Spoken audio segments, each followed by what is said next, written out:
Right, welcome back, peasants.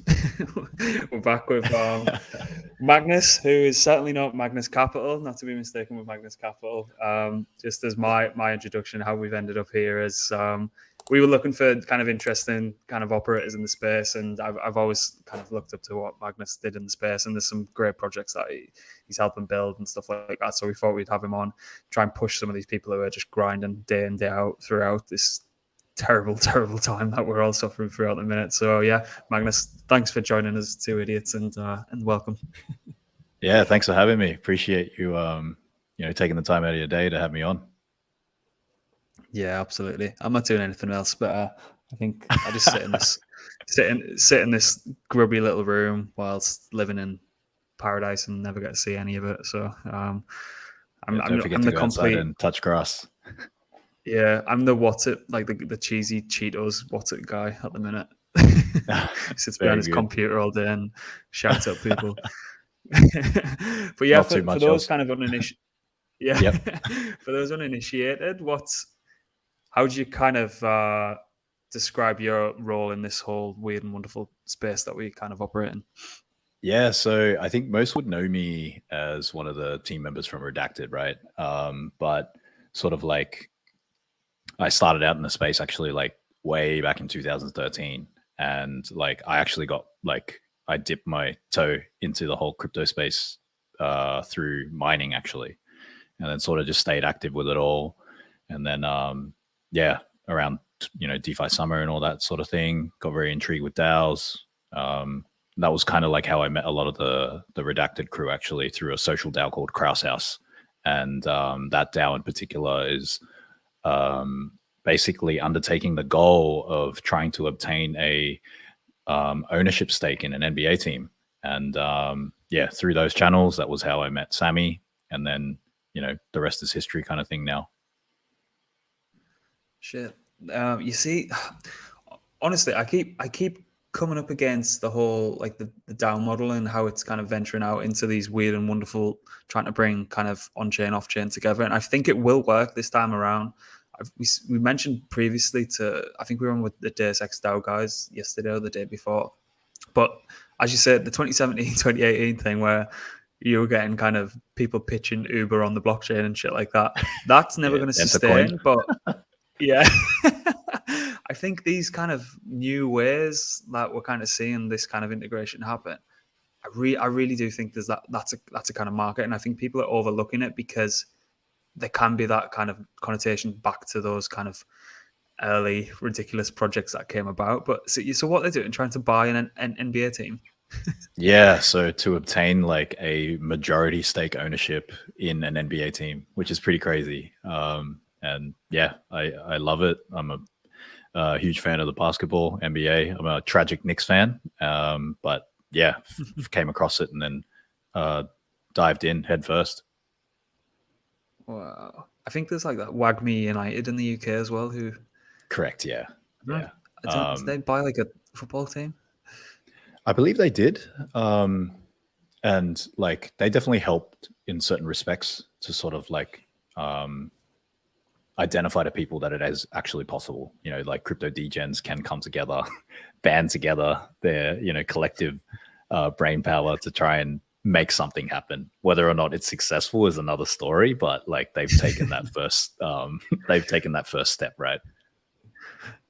Yeah, absolutely. Well, if it was a collective decision making, like team picking action, based on like the on-chain liquidations that we see, I can't imagine those teams would do extremely well, to be honest. Yeah, I think they need to be a little bit more responsible, not too much degen energy with these sports organizations. Yeah, but more of a kind of like from my background, I was a kind of research scientist before I left that whole game and came to trade magical internet beans for a living, which is kind of hilarious. Could have did something really upstanding with my life, but now I'm here. But the whole Vita DAO, who are like kind of investing in kind of longevity research and stuff like that, that's super interesting to me. And even like the Constitution DAO guys got the final hurdle and then showed how much they were going to like final bid for the Constitution. And obviously that's like the worst decision of all time if you're going to try and outbid someone. But yeah, that kind of landscape is fascinating to me. Yeah, I really enjoy it. Get to meet all sorts of people, and yeah, I guess it was sort of like my initiation into sort of like branching out and really like reaching out to a lot of different people. Because prior to that, during those like from 2013, I actually kept it very low key, and yeah, it's been great. Would highly encourage it for anyone to find a project that they find interesting and jump in. So what was that middle ground like? So before obviously doing the mining, and then was it really just DeFi? Some of that really piqued your interest, and did you kind of, were you part time and now you're kind of full time in this, or how does that kind of structure work? Yeah, so since starting, it was basically like I came across like the Bitcoin white paper, and I was like, okay, this is actually really, really cool and very powerful stuff.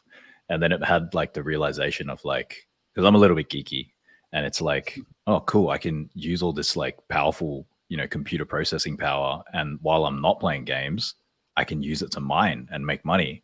And that was sort of like the beginning for me. And then started diving in more, found it like very intriguing, and then I decided to jump into uni and do like electrical engineering as well as economics.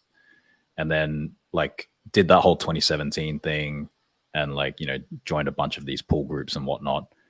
And I don't know, largely like you mentioned before, it was a lot of white paper projects and vaporware type stuff. And then it wasn't sort of like until you actually had seen like a lot of these projects that did last during that bear cycle, like DeFi, right? Like it was actually coming to fruition, and it was actually making sense.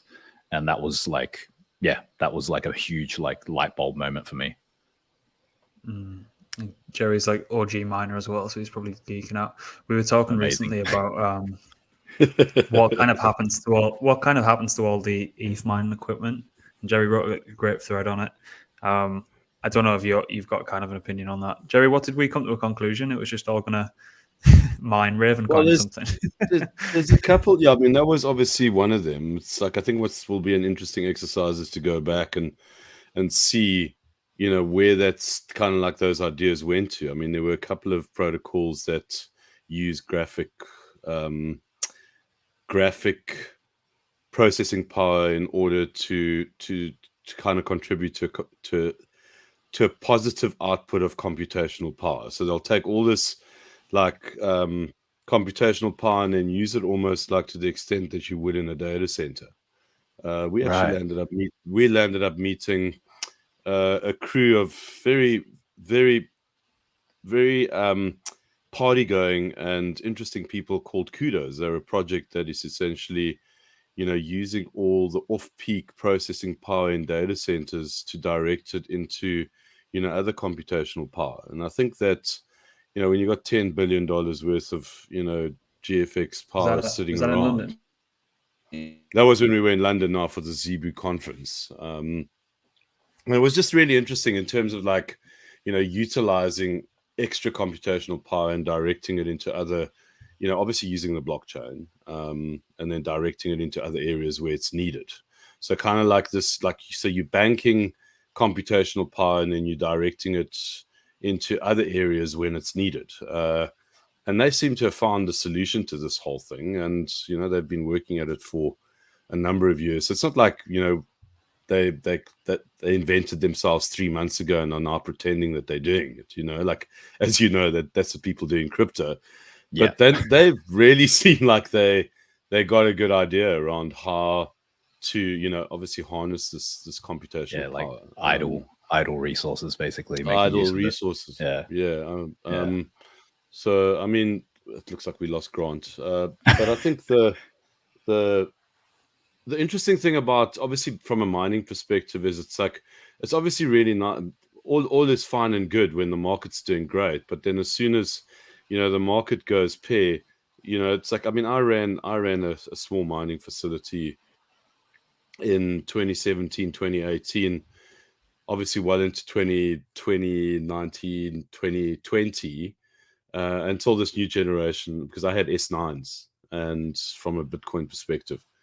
And it was hell. I mean, it was like, why am I doing this? It was kind of like, it's like, definitely didn't make any money. Obviously learned a whole lot about how to not lose money, but that was about as the extent of it all, but it is what it is. Yeah, I feel like it's just part of like for me, getting deeper into the mining side was just sort of like having the ability to like have some skin in the game, but also like have some deeper understanding of what it actually is and how it sort of all comes together from like an infrastructure level. So that was what sort of assisted me into looking deeper into it as well. Well, I thought exactly the same thing, but I always believed that it was a coping mechanism from my side. Yeah, that's fair. It's kind of like I'm using it. It's kind of like this labor of love. I'm not really making any money, but you know what? At least I'm learning all about what's really going on. I mean, no, jokes aside, I think from my perspective, what it really did teach me is obviously, the importance of this incredible network that is Bitcoin. I mean, at the end of the day, we can sit and we can tease the Bitcoin maxis all we want, but that network is just incredible. There really is nothing to rival it on the planet, and so resilient. Yeah, it's so resilient. It's just incredible what it is, and I'm very pleased. I mean, I ran nodes. I was such a geek, man. I mean, I think I was running like 20 nodes at one point, like all around the world, like on hosted servers. And it's like, why are you doing this? Well, because I believe in, sovereignty and freedom and all this kind of crazy stuff, like obviously that's changed now. I mean, it's yeah, I do think like we all kind of like to some degree do believe it, right? Like it's just that altruistic sort of vision, right? Yeah, absolutely. So I just wanted to just touch on Redacted, because just first of all, well done on probably one of the best launches. In fact, it was the best launch that I ever participated in. That auction was just absolutely amazing. Like, I just felt like it was fair. It was like fairly seamless. There, from a user's perspective, I didn't find like anything wrong with it. It was just, obviously would have liked to have gotten more and all that kind of stuff, but it was fine. It was really just brilliantly done. And I've never seen anything like that since. And like when you said Redacted Cartel, like the one question that I never got to ask Sammy was like, why is it that we've never seen, project of that kind of popularity and hype do a launch like that since? That's a good question. Because initially, like when we did the Triple Dutch auction, it was mainly just as a bootstrapping mechanism, right? Just to basically get that initial governance power and have that influence to actually make it something credible or tangible. I don't know if that's the right word, but like just to have that influence so we could actually have the right trajectory when we start with. In terms of like other projects doing similar mechanisms or something experimental like that, I'm not really sure why. Obviously in this bear sort of times right now, I think people are a lot less willing to experiment. They just kind of want to secure some sort of runway to be able to facilitate, the development of the project over time. It's probably, unfortunately, we may not see some sort of like cool and fun stuff until things sort of start to pick back up again. So yeah, who knows? Yeah, it would be nice, but yeah, not sure. But I mean, would you deem it as being fun and nice stuff? I mean, for me, it just seems like it was just a really solid, like almost like a cornerstone moment in Redacted Cartel's, like history. And it was just the beginning, it was just like, okay, well, this thing is doing something different and it works. Wow, it actually works. Like people actually got their allocation, wasn't messy. And it's, it just kind of had this free flow. And I mean, obviously the market didn't do the protocol. Well, it did initially. I mean, the thing just did extremely well initially, but then the market really did kind of like rug you guys, from this incredible value that was there. And I mean, it almost felt like the Ponzonomics of the project were somewhat sustainable for a long time until, the big players came in and decided, no, enough's enough, But I think, obviously you guys evolved, which is obviously really interesting because a lot of projects that had that dynamic obviously just ended, whereas Redacted decided to reinvent and the rest of it. I mean, how did you guys navigate that from what it was to what it is now? And how do you think that kind of like maps out the future of this kind of project for maybe the next cycle? Yeah, that's a great question. I guess like the reasoning behind everything that like we started with was mainly utilizing a lot of the Olympus mechanics as a bootstrapping mechanism just to build up a lot of the treasury, right? And that was basically, as I was sort of saying before, just to build up a ton of influence to be able to like execute on the ideas that we had. We always had the vision that we wanted to move away from the rebasing model and sort of like step out of that little brother shadow of Olympus. And that's sort of like what led us to what it is right now. And like, definitely blessed and feel very privileged to have reached that point, to be able to reach like the transition point from going from the initial phases into V2. And like, I think it's like we realized a lot of the early advantages of being able to like hoard a lot of this governance tokens, right? If effectively like monetizing governance and just building a whole framework just entirely around all of these like VE tokenomics.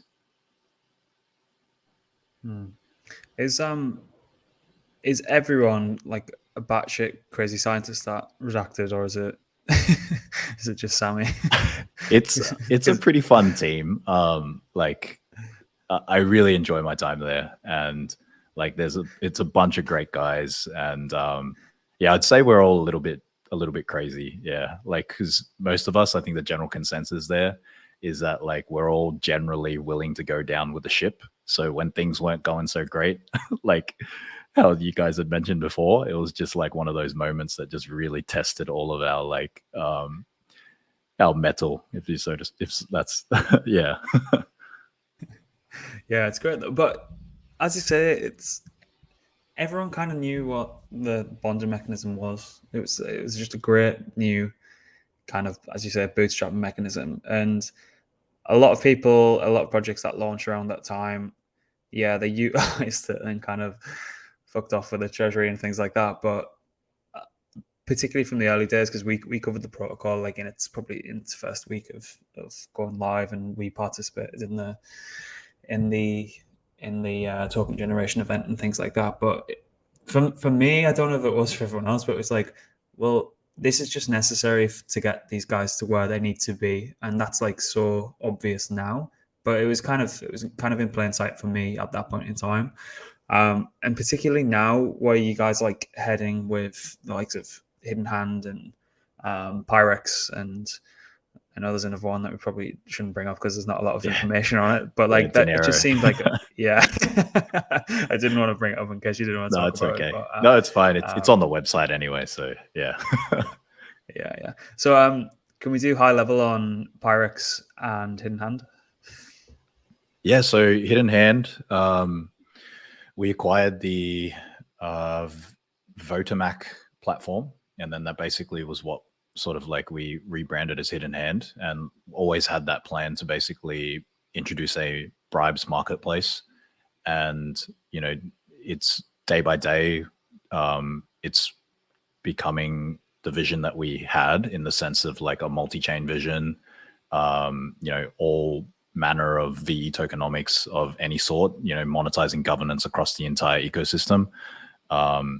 And so that's Hidden Hand, a bribes marketplace. And then Pyrex is like the liquidity futures wrapper for all of these tokens that have all these different lockups, right? And, we recently announced Pyrex GMX, which is more details to come, and it's very soon. TM, the typical thing. And and yeah, like we're going to be launching the expert mode, which then allows you to basically speculate on future yield, and you can trade the future yield as well. And yeah, I mean, to summarize that, for those that aren't too familiar with Pyrex, with all of these lockups, say with your VE tokens, basically can allow you to be like more flexible and be able to trade on all of that. So yeah, hope that clears things up.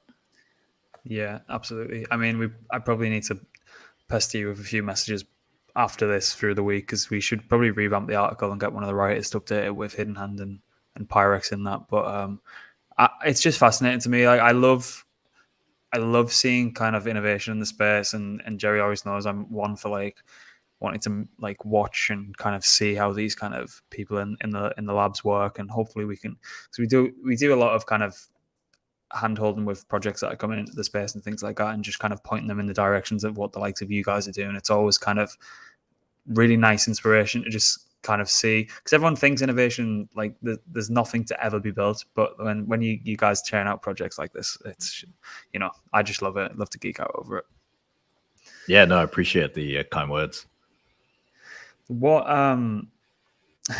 so was governance one of the main things that you guys were trying to tackle, and what is the kind of angle there? Obviously, we all kind of know that governance is kind of a joke with regards to certain projects. Devs will kind of put up a snapshot and then they hold the majority share of the token, so they go and vote on it again. Is there anything that you guys are kind of like integrating to, you know, monetize that or incentivize kind of specific voting, or, you know, how does that play out? And is that one of the kind of problems that you guys are seeking to solve, or is it purely more of a more monetary stance? I suppose both come consequently with the other. I think we haven't given it a great deal in terms of like the, you know, additional participation and things like that. But like it has been brought up within the team in sort of like trying to gamify it a little bit. I know that there's various other projects that are pretty cool out there, like say Element, and they have like this whole PFP thing, and, you know, you participate in governance, it provides you like experience points and stuff, and you can actually level up like an NFT that they dropped. So there's stuff like that, and like we have had discussions about that before, but predominantly right now, as of like right at this very moment, it's all about just monetization, like monetizing governance, basically. Yeah, that makes a lot of sense. And there's a lot of kind of room to grow there, particularly for like even further. I can kind of imagine you guys in like a year or two's time just having like a full suite of products. So all these people that were concerned about token price of Butterfly, it's just like you're going to be kind of subject to fees coming in from all these weird and wonderful kind of add-ons that you guys are building, if I'm not mistaken. Yeah, that's it. Yeah, that's right. All of these different product suites, just all the fees, as you said, and technically the more that comes through, then the more benefit goes towards the Butterfly lockers. That makes a lot of sense. What is the kind of like the end goal, or is it just something that you guys are kind of making up as you go along, or is there like this whiteboard sitting in an office somewhere with this mad professor waving his finger at it that actually has this end result? I mean, this is me obviously trying to attempt to find a little bit of alpha for, you know, the listeners that are out there. Yeah, to be perfectly honest, like a lot of the ideas we just come up randomly, and then it's like, hey, that sounds fucking cool, and then, you know, let's roll with it. And cool. Thanks for that. I just won a bet. Thank you. I really appreciate that answer. Carry on, please carry on.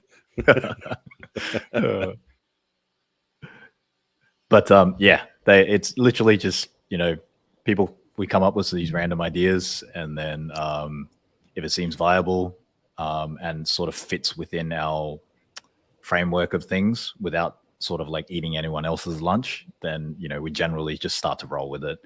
And yeah, we're fluid. We kind of treat ourselves a little bit neutral, and like we kind of plan to exist everywhere and anywhere. And, you know, if there's alpha to be taken advantage of, then, you know, we definitely will try our best to you know, pounce on it.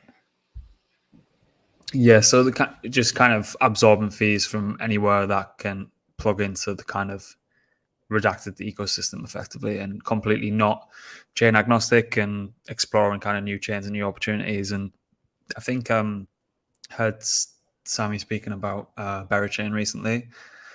Are you involved over there at all? Not myself. Even though it's a fake chain. Yeah, it's a fake chain. I don't know what you guys are talking about. But no, not me personally. it's been pretty cool. Like some of the limited information that I have come across, and yeah, definitely. I know there's some podcasts out there. I can't remember how many like different shows that they featured on, but if you guys could get them on, I'm sure that you'll have a blast. Yeah, I spoke to Smokey last week. He's just a legend. I check in that Discord every single day just because there'll be there'll be a random like unassuming kind of Discord member who pops in and tries to get real questions, and no one can give him a straight answer, and it just turns into like this copy pasta roasting. It's honestly, I feel sorry for the guys, but it's so fucking funny. It's that true degen energy coming through. Yeah, the whole market model of it's a fake chain, it doesn't exist, is so fucking funny as well. They're doing a great job. It'd be really interesting to see how that kind of integrates with you guys as well. But I can kind of figure it out to some degree, but I'm sure there'll be some more tricks up your mad wizard sleeves that you've got going on. Yeah, hopefully.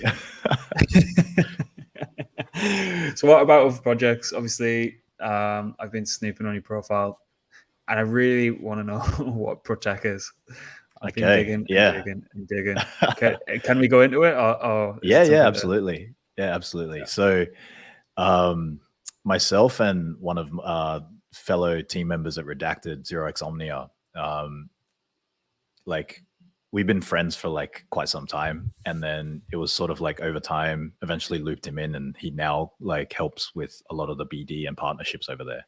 And then it's sort of come to light that, you know, we both had a very mutual and deep interest into NFTs, and then a lot of that interest basically like a lot of the BD work that was done, that was also what led to like incorporating Floor DAO into the Hidden Hand bribes marketplace, right? And then, you know, we always knew, like we'd talked so many times that we wanted to do something together. And initially we started off trying to have the idea to do like a NFT, like floor protection insurance protocol, like peer-to-pool type thing. And then the more that we explored it, it was like, yo, this doesn't really work, because, you know, even for DeFi with certain projects, like the underlying issue is the fact that there's no liquidity, right? Like who's going to actually underwrite these like insurance like contracts and whatnot? And then that was basically how we came to the idea of being like, there's no actual NFT market maker, right? And yeah, that's basically what Protecc is as a like TLDR. We're looking to be like, you know, the Alameda or the Wintermute of NFTs, right? But the idea is that we want to utilize all of these different NFT financialization protocols and basically increase the amount of liquidity and volume for all of these different collections across the space. Yeah, I kind of surmised it was that, and yeah, I'm really happy that you confirmed that. So that's great. Obviously, piqued interest with pseudo and things. You've obviously been navigating over there. Have you found that? Yeah, it's great. It was just felt like it was all too convenient, kind of like a little bit of, as cheesy as it sounds, a little bit like fate and destiny.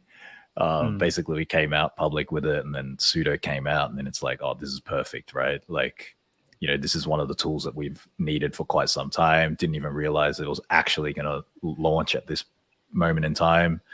And then like we've been using it ever since. And, you know, not to shill or anything, but the collection that we have been working with quite deeply is like the Saudis NFT. And, you know, that's been going great with all the functionality and just how powerful SudoSwap really is. And I think it's more about now, like our job as one of the, you know, large users for it is sort of like educating just how great it can be for collections, because a lot of people have the misconception that it like eliminates the whole royalties for a collection. But, you know, if you approach it in the correct manner, and, you know, guys like us for Protecc, if we work with these collections, you know, we've sort of coined the term and taken inspiration like from Olympus with POL. You know, you could have collection owned or artist owned liquidity, right? So yeah, that's just one of the things we've been doing, and yeah, we love pseudo. Yeah, they're only kicking up a fuss because they want to fucking launch their NFT project and then sit back and earn the royalties off the back of it for the rest of time. But yeah, just switching to actually having, as you say, the kind of collection on liquidity. As soon as I start seeing the figures that are coming in, I'm pretty sure they'll probably change their mind around that. Yeah. It's I think it's just more like if you think about it though, like for quite some time, the NFT vertical and then like, DeFi vertical, people have always been at odds, like the DeFi people will just laugh at the NFT people, and then the NFT people are like, oh, these DeFi heads are like, they think they're cooler than us, but they don't really get the culture and everything. I think it's just sort of like a matter of like bridging that gap, because a lot of these NFT people, they don't really get a lot of the finance stuff. So yeah. But the whole space is built around narratives. It's just like this endless thing. It's like, let's scratch our head, look out there, look out the window, and try and establish, what is the next narrative? Because if you establish that, you get in with this meta game approach. I mean, obviously Kobe wrote that amazing thesis around, the meta game and how to play it, and it's obviously all centered around, the narrative that's happening. And for me, the NFT narrative was very similar. Like as a DeFi head, I never really understood the whole NFT thing. And my question is, we've moved beyond the JPEGs. I know that. But what's next? What is kind of like the next narrative in the NFT space? And where do you think it's going to land up? I mean, if you had a crystal ball now and you were looking in there, where do you see it going? And do you think it's going to be something that we'll see in 5 years' time? Or do you think it's something that we'll only see in 20 years' time? Yeah, so I guess if I was going to relate it to how DeFi Summer and everything kicked off, I feel like given like the involvement with Protecc and sort of monitoring everything that comes and happens around the NFT space, like day in and day out, we've been seeing more and more like NFT financialization protocols roll out. I feel like there's going to be like a NFTFi summer, if that's the right way to term it. And you'll get a lot of these like somewhat like forks or relatable mechanics that have been used in DeFi, but then they will be now rolled out for the NFT land. So I feel like a lot of the degen energy will shift into that. So in terms of timelines, I guess it depends on how quickly the market can recover, but like maybe it could be something that could assist in sparking up some, momentum in the space too. Who knows? This is exactly what I was saying this week, wasn't it, Jerry? My key Yeah, totally. Key takeaways from talking 2049 was a lot of kind of regulation, a lot of kind of institutional, how do you get those guys in? But I just came away with the strongest conviction around this whole NFTFi, metaFi kind of landscape.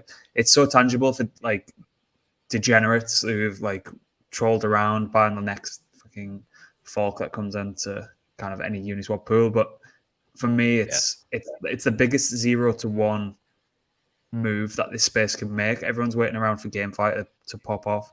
Everyone that's such a baked in trade. It's unbelievable, and that shit's going to take so long to actually play out. But this is a great kind of bridge, and it's also like, as I say, that kind of 0 to 1 growth. It's going to be ridiculous in my opinion. Yeah, totally agree with that. I kind of feel like it's people will become more aligned with the whole GameFi thing if this happens like at size as well, and then it just makes sense to like transition into that GameFi aspect. I think that's a very accurate prediction. It's kind of like you can't have the one without the other. Some would argue that we don't necessarily need the whole NFT thing in order for us to have this AAA grade game that people can play and enjoy, etc., etc. But I think the whole NFT aspect to it really does bring even more interesting game aspects into the mix. And people love that. As you guys have both mentioned it. It's like the DJs want a DJ, and this is like perfect from that perspective. It's like, bring it on. Yeah, it's a perfect marriage. And if people can make a bit of coin on the side while playing games or whatever it is, then I'm sure they're all for it. Yeah, totally. I think from the in terms of the projects that you've been working with, and you obviously definitely seem very involved in the space. And where do you think that, like in terms of where the market is right now, do you think that there's a possibility that we could be seeing like new innovation, new like interesting stuff coming up, or do you think that is only reserved for like the kind of like the bull market environment? I mean, obviously the bull market environment encourages that, but do you think that we could possibly see, some new ideas come to the fore during this period that is about building, or is it just more of the same? I would like to say, as an eternal optimist for the blockchain and crypto space, yes, there will be more innovation. I just feel like it's probably more along the privacy front, given that everyone keeps talking about all this like regulation and things like that. Because, as all of these, I don't know, governments and institutions try to claim some sort of like they take a few steps forward, we sort of take a little bit back on our side from the privacy perspective. So yeah, maybe that's where things will innovate first. And unfortunately, privacy is not that sexy compared to other stuff. But yeah, who knows? I actually got introduced to a project when we were in London for the CB Live conference. They're called Panther Protocol. And they pretty much do, what a lot of the privacy stuff do, but they're trying to not trying. They definitely, their whole angle is that they want to make the privacy thing a legitimate thing. The argument is that, if you're allowed to use a browser that protects your privacy, like Brave or whatever the case is, or even, if you buy an antivirus package, it's going to allow you to actually protect your privacy to a certain extent. Why is that allowed? But if someone wants to protect their privacy on the blockchain, it isn't, and I think they've got a really good argument. I mean, how does that play out? I mean, is there hope for privacy, or is it just a matter of time before, it's all one and the same thing and, everyone knows what everyone's doing? Oh, that's another good question. I think it's more about like reframing how people haven't been approaching it, because generally it's like, oh, okay, if someone's advocating for privacy, they must be doing like dodgy and shady things, right? Yeah. But it's kind of like, we could all live in I guess like in the current space right now, we're effectively living in a totally transparent glass house, right? But I'm allowed to put up curtains. Like I'm not doing anything wrong, but like, I can dance in my living room naked if I really want to, but maybe I want to close the curtains. So that's kind of like how I see it, Yeah. So, I mean, do you think that regulation will actually give us that leeway for that kind of thing? It almost seems like we're living in an absolute kind of space. We had this like COVID madness and the world's definitely shifted. There's no denying that, but and my concern is that it's like it's become an absolute thing. It's either you don't have privacy and everything's great from a regulatory perspective, or you do have you don't have privacy, and then you're going to be a criminal and labeled. I don't know. It just seems like it's not really conducive for compromise at this point in time. I mean, I hope I'm wrong. Yeah. It does feel like it's one extreme to the other, right? Yeah, it does. And it's quite concerning. I know it's something that Grant feels very strongly about. I mean, I remember when the USDC guys landed up banning, connections to that whole, all that fuckery that went down, and like Grant was raging. He's like, that can't happen. It's not allowed. Yeah. And he's right. I mean, it's absolutely right. And it's just going to be really interesting to see how, just hypothetically speaking, how, as someone who isn't tolerant to, to regulation on that level is going to almost, go into the laboratory and come up with an idea that will completely and utterly just throw regulators completely, off track. Let's build it on Bitcoin because you can't fuck with it. And, we'll do whatever it is that we want. It's going to be interesting. I mean, obviously, the freaks will always find a way, and it's going to be interesting to see how that plays out. Yeah, I hope. Agreed. Anyways, I hope as well. I too, Magnus, just for the record, I'm also an eternal optimist. around this kind of That's stuff. good to hear. You know? Yeah. Yeah, I do think that it's got to be like a happy medium somehow. You know, you got to appease them a little bit, but then you do your own thing, right? So yeah, who knows, man? Who knows? We can only try our best. Totally. We'll always be kind of one step ahead. You know, it's this whole, every kind of industry with actors who want to do their own thing are kind of, they'll just innovate on top of the next step of regulation. So I also think that the average retail participant sees regulation come in as being like, oh shit, we're not going to be able to like ape into the next fucking 100x shitcoin and stuff like that. I don't necessarily think it will look like that. I think we'll see a lot of regulation come around on the back end with particularly kind of market makers and things like that, because we can't tout this as like the most open financial system as physically possible and then not know who fucking 3SE, if they've got a loan from your nan and all these other people. It doesn't add up, does it? Right. So Yeah, I think we'll probably see it on that end as well as kind of maybe some kind of KYC shit. Aave have got their kind of KYC Aave Arc in the works and things like that. So we'll probably see it in that respect as well. yeah, that's a good point. Yeah, definitely. Yeah, but even like right now, it's like an awkward phase since the merge has happened too, right? Like with all these validators and whatnot, and how like if you don't use some of the flash bots, like the boosts or whatever, then you know that basically the transactions going through, they kind of get censored. Well, not censored, but they don't go through, right? So yeah, it's just a crazy and interesting time right now. So yeah. It's just really. Sorry, go on, Jerry. No, the question at the moment is that, you know, obviously we've reached this point kind of in the evolution, particularly around DeFi, that, you know, it's around real yield and having a sustainable product. And I mean, I think you guys probably learned that lesson before anybody else, you know. And it's the first question is, so when are you guys opening a derivatives trading platform? That's the first question. And secondly, why have you not done it yet in the most crazy and inventive way possible to completely have people raise their eyebrows at you? Yeah, good question. I think for any of that sort of like in terms of the raising eyebrows stuff, I think it's more about like say launching Pyrex expert mode first and sort of like having people understand that aspect first. And then, you know, if we're doing some sort of crazy derivatives thing, it's definitely, I'm not saying we are or we are not, but that could be fun, you know, and I'm sure we would discuss it. No, dude, I just trapped you. I'm going to take it as something that you guys are going to have to do now.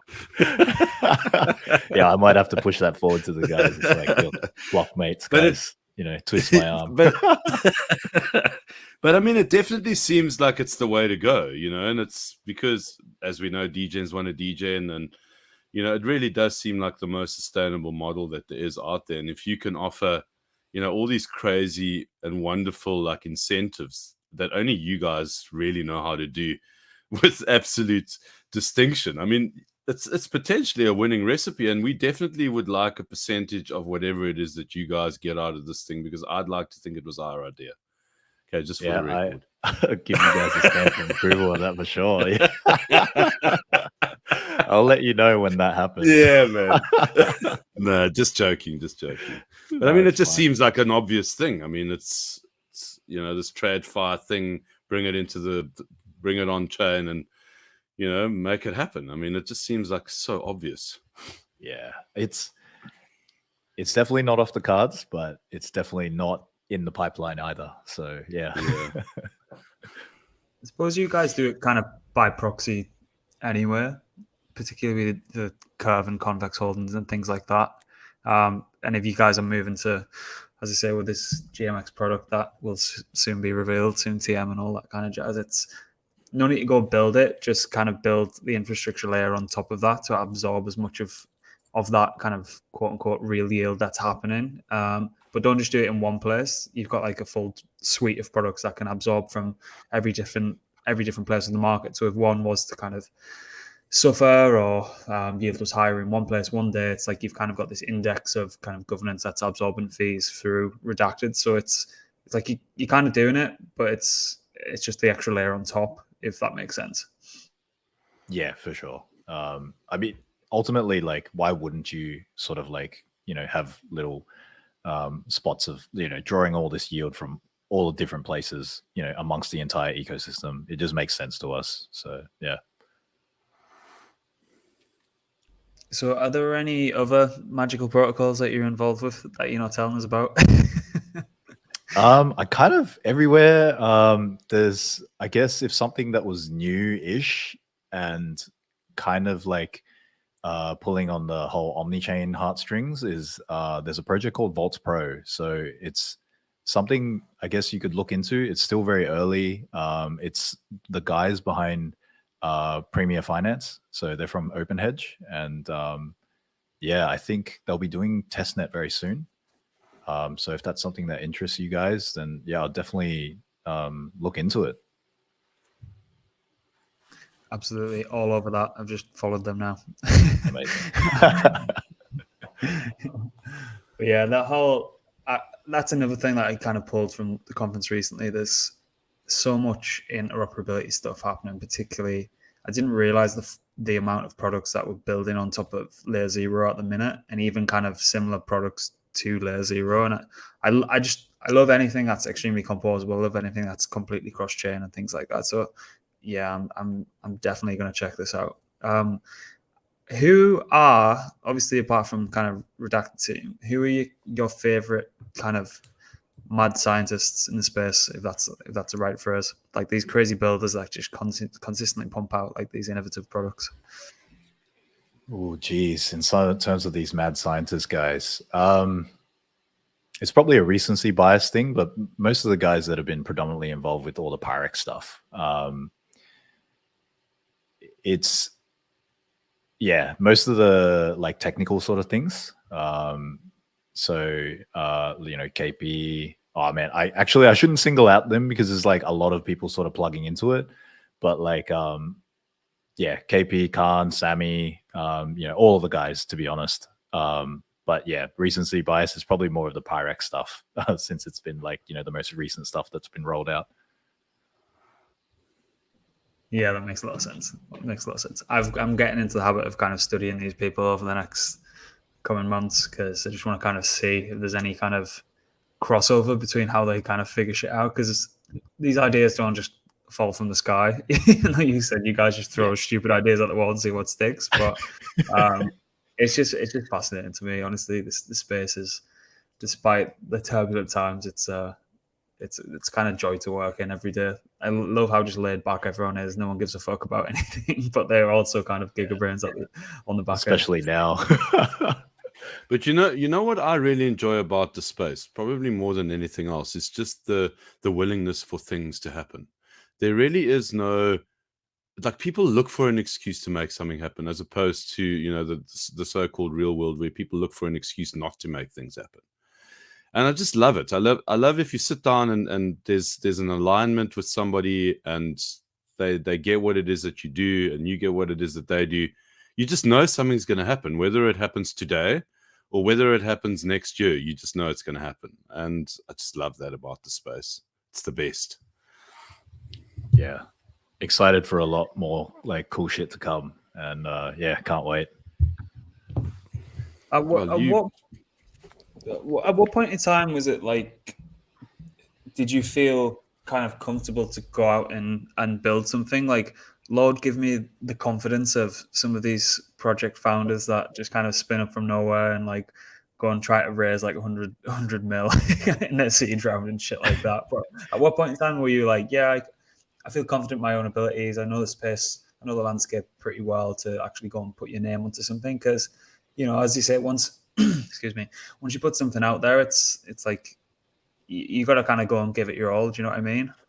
Yeah.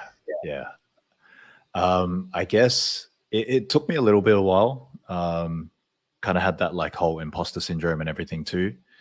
And it wasn't sort of like until I actually started engaging with a lot more people and just being open with it and sort of like not being afraid of them sort of shutting you down either. But then you sort of realize too, like everyone has that sort of like sense of like, oh, am I good enough?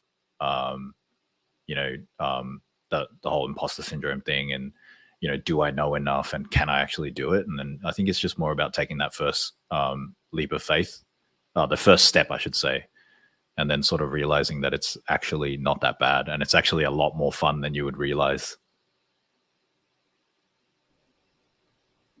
Yeah, it's better than being stuck in an office all day doing shit that you don't want to do with people you don't really want to talk to, or taking orders from someone you physically can't stand. Exactly.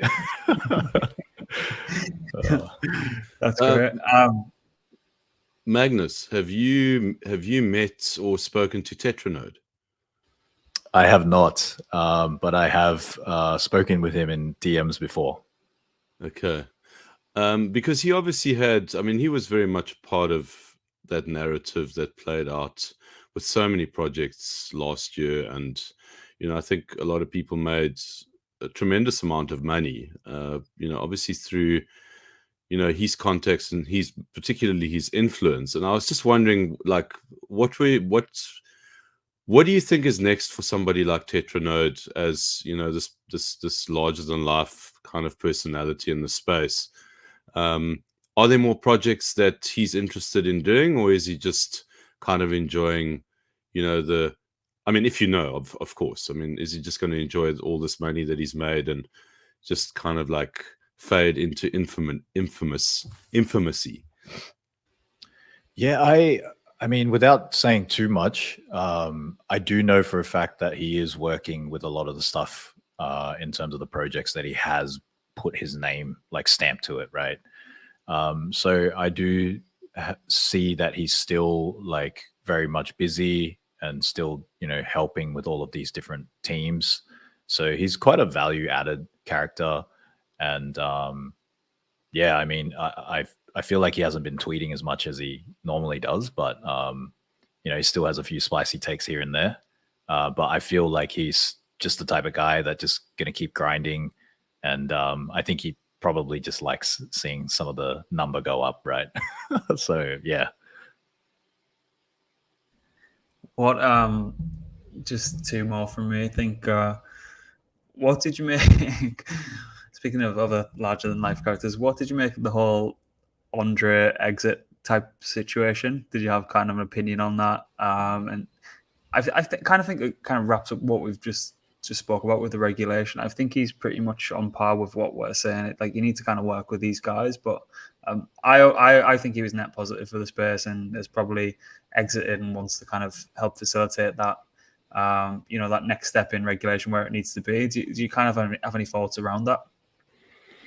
Yeah, I actually think he did an amazing amount of like value add to the space. I just feel like a lot of these people just wanted someone to blame for the things that had gone wrong, and unfortunately, he was sort of like in the firing line of it all. And I feel like it gets a bit much, you know, when people start throwing out all these different death threats, and they can get pretty freaking nasty. So I sympathize with him on that. But I do think maybe when he feels like he can come back again, and I feel like he would probably push things forward in the right direction, hopefully. And yeah, hopefully people can, well, what am I saying? I think people will always be douchebags, but hopefully less so towards him.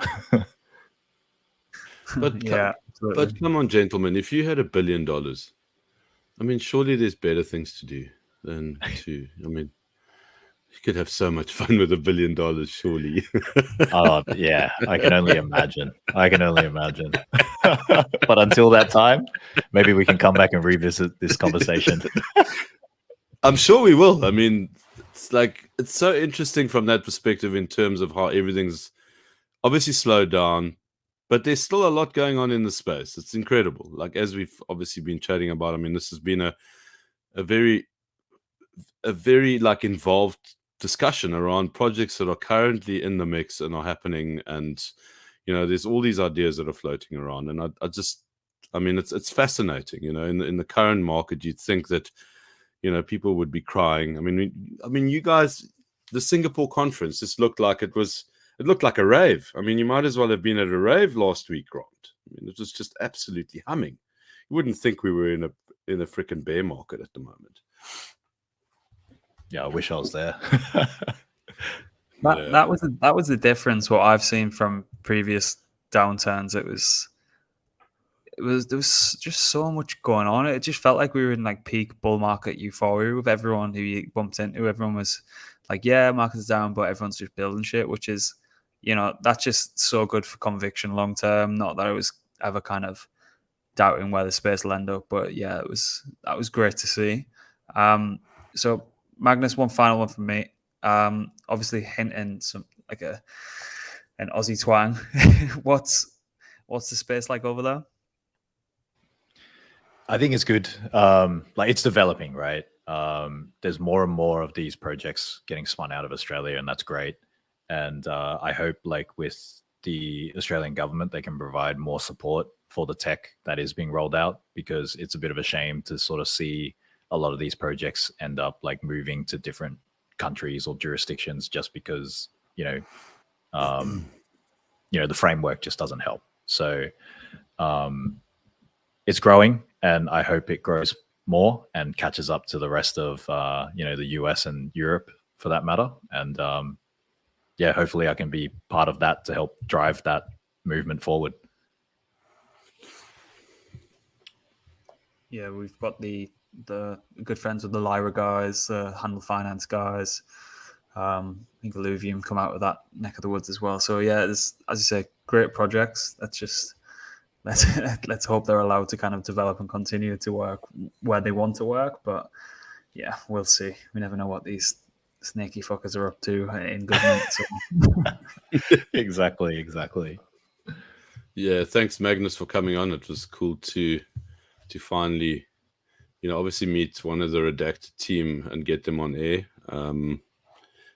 Keep up the good work, and when you're ready to do something else, give us a shot, and we'd love to get you on again and chat about what it is that you guys are doing. It's been an absolute pleasure. So yeah, thanks for joining us.